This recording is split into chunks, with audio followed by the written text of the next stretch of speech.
अगर 2025 में तेजस्वी यादव मुख्यमंत्री बन जाते हैं तो वो उप मुख्यमंत्री किसको बनाएंगे, इस बात को लेके बिहार राजनीति में अभी से ही चर्चा शुरू हो गई है।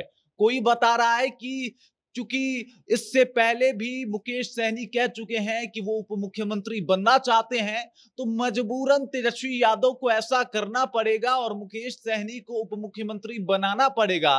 तो कोई बता रहा है कि भाई साहब एम वाई समीकरण खतरे में है, तो ओसामा साहब को एक बार इनको मौका देना पड़ेगा। और इस वजह से अभी से ही बिहार का राजनीति गर्म है। हालांकि आज बिहार में उपचुनाव हो रहा है, लेकिन विधानसभा चुनाव को लेकर अभी से ही पूरी प्लानिंग करनी पड़ेगी और उस प्लानिंग में कौन फाइनल होगा ये सब कुछ आपको बताने वाला हूं। लेकिन उससे पहले मेरा परिचय जान लीजिए। मेरा नाम है रजत और आप जनता जंक्शन देख रहे हैं। तेजस्वी यादव 2025 में मुख्यमंत्री बनेंगे कि नहीं बनेंगे, इस बात में अभी कोई कंफर्मेशन नहीं है, लेकिन इससे पहले ही दिखने लगा है उप मुख्यमंत्री बनने का प्रेशर। अब देख लीजिए, एक तरफ एम वाई समीकरण दांव पे लगा हुआ है, तो एक तरफ पुराने दोस्त और सनफ मल्लाह कहे जाने वाले मुकेश सहनी नाराज हो सकते हैं। नाराजगी की वजह यह है कि वो पहले से ही ये अनाउंस कर चुके हैं कि भाई अगर तेजस्वी यादव मुख्यमंत्री बनेंगे तो वो उप मुख्यमंत्री बनेंगे। इसके अलावा उन्होंने सीट बंटवारे को भी लेके कह दिया है कि भाई 35 से 40 सीट तो उनको चाहिए ही चाहिए और इस बार एकदम से वो अपना पावर और जलवा दिखाना चाहते हैं। लेकिन इसी बीच सब लोग इस बात को एकदम से देख रहे होंगे कि एम वाई समीकरण जो है, यानी यादव और मुसलमान समीकरण जो है वो काफी कमजोर हो गया है और उसको मजबूत करने के लिए ही हिना साहब और इसके अलावा ओसामा साहब की आरजेडी में एंट्री कराई जाती है।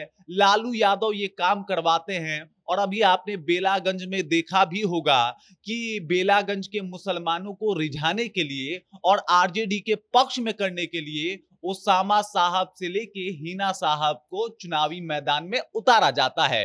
लेकिन अब बात सिर्फ बेलागंज की नहीं है, बात पूरे बिहार की है और बिहार के दूसरे सबसे बड़े एक तरीके से कही जाए तो पावर की है, यानी उप मुख्यमंत्री की है कि उप मुख्यमंत्री किसको बनाएंगे तेजस्वी यादव। तो इसके ऊपर कई सारे सवाल जो है वो एकदम से उठ रहे हैं। अब देख लीजिए, अगर तेजस्वी यादव को अपना एम वाई समीकरण बचाना है तो एक बार ओसामा साहब को कोई ना कोई बड़ी जिम्मेदारी तो इनको देनी ही पड़ेगी। मतलब ओसामा साहब अभी देख लीजिए जिस तरीके से बेलागंज में गए थे और एकदम से पूरा समा बांध दिए थे, हजारों की संख्या में जो भीड़ थी उनको एकदम से घेर के खड़ी हो गई थी और फिर दिखा था कि मोहम्मद सहाबुद्दीन के बेटे ओसामा साहब का अभी मुसलमानों के ऊपर किस तरीके का दबदबा है। और यही वजह है कि हिना साहब को भी बेलागंज के मैदान में उतारा गया था।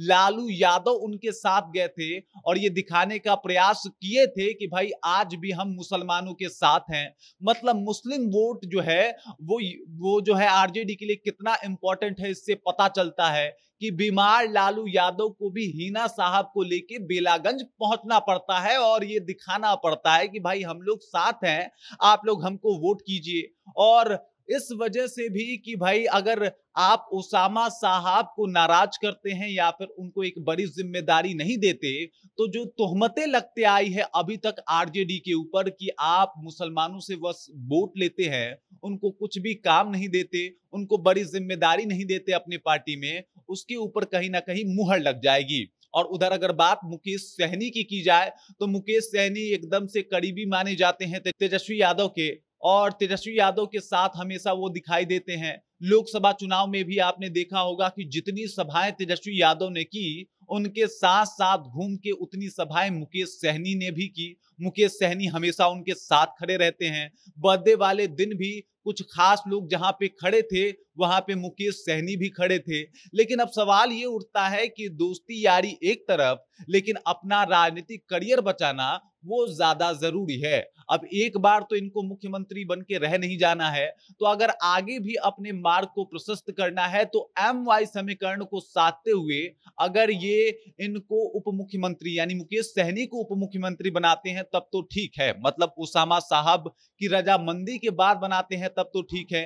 हालांकि अगर बात किया जाए उसामा साहब की राजनीतिक करियर की, तो वो अभी अभी एंट्री हुई है, उनको एक दो बार के बाद भी बना सकते हैं, तो कोई दिक्कत की बात नहीं होगी। लेकिन अगर उसामा साहब को नाराज करते हैं तो एम वाई समीकरण का बेड़ा गर्क होना बिल्कुल तय है। और अगर दोस्त नाराज होता है, आप समझ जाइए कि वो भी बताते हैं कि किस तरीके का पावर है मल्ला वोटरों पे मुकेश सहनी का, तो उसका भी खासा नुकसान तेजस्वी यादव को हो सकता है। बाकी आपको क्या लगता है, तेजस्वी यादव किसको उप मुख्यमंत्री बनाएंगे? आप कमेंट करके अपना विचार हम तक पहुंचा सकते हैं। बाकी आप देख रहे हैं जनता जंक्शन और मेरा नाम रजत है।